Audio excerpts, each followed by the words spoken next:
ಎಲ್ಲರಿಗೂ ನಮಸ್ಕಾರ ವೀಕ್ಷಕರೇ. ನಾಳೆ ಜೂನ್ 21 ಬಹಳ ವಿಶೇಷವಾಗಿರುವಂತಹ ಶುಭಕರವಾಗಿರುವ ಭಾನುವಾರ. ನಾಳೆಯ ಒಂದು ಭಾನುವಾರದಿಂದ ಈ ರಾಶಿಯವರಿಗೆ ಭಾರಿ ಅದೃಷ್ಟ.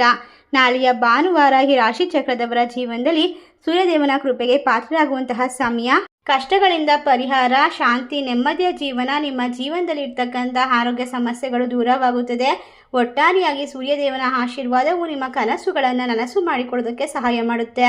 ವೃತ್ತಿ, ವ್ಯವಹಾರ, ಶಿಕ್ಷಣ, ಕುಟುಂಬ, ಆರೋಗ್ಯ, ಪ್ರೇಮ ಜೀವನ ದೃಷ್ಟಿಯಿಂದ ಅದ್ಭುತವಾಗಿರುವಂತಹ ಸಮಯ ಶುರುವಾಗ್ತಾ ಇದೆ. ಹಾಗಾದರೆ ಯಾವ ರಾಶಿಯವರಿಗೆ ಹೆಚ್ಚಿನ ಒಂದು ಶುಭ ಫಲ ಪ್ರಾಪ್ತಿಯಾಗುತ್ತೆ, ಸಂಪೂರ್ಣವಾದ ಮಾಹಿತಿಯನ್ನು ನೋಡ್ತಾ ಹೋಗೋಣ. ಅದಕ್ಕೂ ಮುನ್ನ ನೀವು ಕೂಡ ಸೂರ್ಯದೇವರ ಭಕ್ತರಾಗಿದ್ದರೆ ವಿಡಿಯೋಗೆ ಒಂದು ಲೈಕ್ ಕೊಟ್ಟು ತಪ್ಪದೆ ನಮ್ಮ ಚಾನಲ್ನ ಸಬ್ಸ್ಕ್ರೈಬ್ ಮಾಡಿ, ಹಾಗೆ ಪಕ್ಕದಲ್ಲಿ ಇರುವಂಥ ಬೆಲ್ ಐಕನ್ನ ಪ್ರೆಸ್ ಮಾಡಿ. ಹೌದು, ಈ ರಾಶಿ ಚಕ್ರದವರಿಗೆ ಉತ್ತಮವಾದ ದಿನವಾಗಿರುತ್ತೆ. ನೀವು ಹಣದ ವಿಚಾರದಲ್ಲಿ ಸಮೃದ್ಧಿಯನ್ನು ಪಡೆದುಕೊಳ್ತೀರಾ. ನಿಮ್ಮ ಸಾಮರ್ಥ್ಯವನ್ನು ಅರ್ಥ ಮಾಡಿಕೊಳ್ಳಿ. ಕೆಲಸದ ಹೆಚ್ಚಳದಿಂದ ನಿಮ್ಮ ಬಿಡುವಿನ ದಿನಗಳಲ್ಲಿ ಇರ್ತಕ್ಕಂಥ ಸಮಸ್ಯೆಗಳು ದೂರವಾಗುತ್ತೆ. ನಿಮ್ಮ ವೃತ್ತಿಪರ ಜೀವನದಲ್ಲಿ ನಿಮಗೆ ಭಾವನೆಗಳು ನಿಮ್ಮ ಮೇಲೆ ಪ್ರಾಬಲ್ಯವನ್ನು ಸಾಧಿಸಲು ಬಿಡಬೇಡಿ. ಅನುಮಾನವಾಗುವ ಭಯವಿರುತ್ತದೆ. ಅಷ್ಟೇ ಅಲ್ಲದೆ ನಿಮ್ಮ ಜೀವನದಲ್ಲಿ ಪ್ರಯಾಣದ ಯೋಗದಲ್ಲೂ ಕೂಡ ತೊಂದರೆಗಳು ಬರುವ ಸಾಧ್ಯತೆ ಇರೋದ್ರಿಂದ ಕೆಲಸದ ಅಡೆತಡೆಗಳು ದೂರವಾಗುತ್ತೆ. ಆರೋಗ್ಯದಲ್ಲಿ ಮಾಧುರ್ಯ ಮತ್ತು ವಿಶೇಷವಾಗಿರುವಂತಹ ಪ್ರೀತಿ, ಮಕ್ಕಳ ಸ್ಥಿತಿ ಉತ್ತಮವಾಗಿರುತ್ತೆ. ನಿಮ್ಮ ವ್ಯಾಪಾರ ವ್ಯವಹಾರ ಸುಧಾರಣೆಯನ್ನು ಕಂಡುಕೊಳ್ಳುತ್ತೆ. ಯಾವಾಗಲೂ ಕೂಡ ಹೈಡ್ರೇಟ್ ಆಗಿರಲು ಮರಿಬೇಡಿ. ಹೆಚ್ಚಿನ ನೀರು ಸೇವನೆ ನಿಮ್ಮ ಆರೋಗ್ಯಕ್ಕೆ ಅತ್ಯುತ್ತಮವಾಗಿರುತ್ತೆ.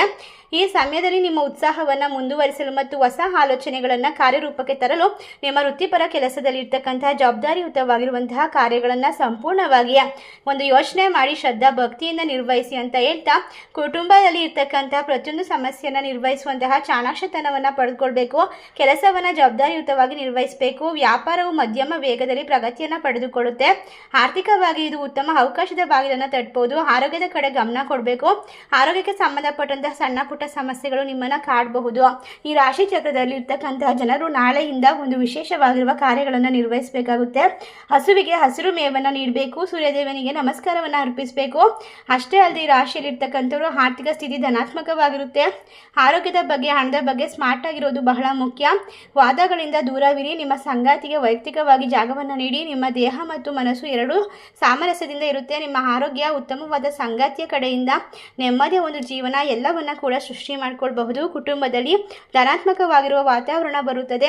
ಕೆಲವೊಮ್ಮೆ ಅಪಾಯಗಳನ್ನು ತೆಗೆದುಕೊಳ್ಳೋದು ಅವಶ್ಯಕ ಇರುತ್ತೆ. ಏಕೆಂದರೆ ಈ ಜಗತ್ತಿನಲ್ಲಿ ನಿಮ್ಮ ಸೃಜನಶೀಲ ಕಲ್ಪನೆಗಳಿಗೆ ಕೆಲವೊಂದಿಷ್ಟು ಬಾರಿ ನೀವೇ ಒಂದು ವೇದಿಕೆಯನ್ನು ಸಿದ್ಧಪಡಿಸ್ಕೊಳ್ಬೇಕಾಗುತ್ತೆ. ಯಶಸ್ಸಿಗೆ ಹೊಸ ಮಾರ್ಗವನ್ನು ಕಂಡುಕೊಳ್ಳೋದು ಬಹಳ ಮುಖ್ಯ.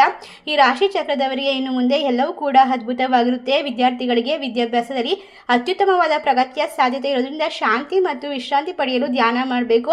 ಆಹಾರದ ಕ್ರಮದ ಬಗ್ಗೆ ಗಮನ ಕೊಡಬೇಕು. ನೀವು ಪ್ರೀತಿಸುವ ವ್ಯಕ್ತಿಗಳೊಂದಿಗೆ ಆಳವಾಗಿ ಸಂಭಾಷಣೆಯನ್ನು ಹೊಂದಬಹುದು. ಇಷ್ಟೆಲ್ಲ ಅದೃಷ್ಟ ಲಾಭವನ್ನು ಕಂಡುಕೊಳ್ಳುವಂತಹ ಮತ್ತು ಹೆಚ್ಚಿನ ಪ್ರಯೋಜನವನ್ನು ಪಡೆದುಕೊಳ್ಳುವಂತಹ ರಾಶಿಗಳು ಯಾವ್ಯಾವು ಅಂತ ನೋಡೋದಾದರೆ, ಮಿಥುನ ರಾಶಿ, ಕುಂಭ ರಾಶಿ, ಮೇಷರಾಶಿ, ವೃಶ್ಚಿಕ ರಾಶಿ, ತುಲಾ ರಾಶಿ, ಕಟಕ ರಾಶಿ, ವೃಷಭ ರಾಶಿ. ರಾಶಿಗಳಲ್ಲಿ ನಿಮ್ಮ ರಾಶಿ ಇದ್ದರೂ ಇಲ್ಲದಿದ್ದರೂ ಭಕ್ತಿಯಿಂದ ಓಂ ಸೂರ್ಯದೇವಾಯ ನಮಃ ಎಂದು ತಪ್ಪದೆ ಕಮೆಂಟ್ ಮಾಡಿ. ನಮ್ಮ ಚಾನಲ್ಗೆ ಸಬ್ಸ್ಕ್ರೈಬ್ ಮಾಡಿ. ಧನ್ಯವಾದಗಳು.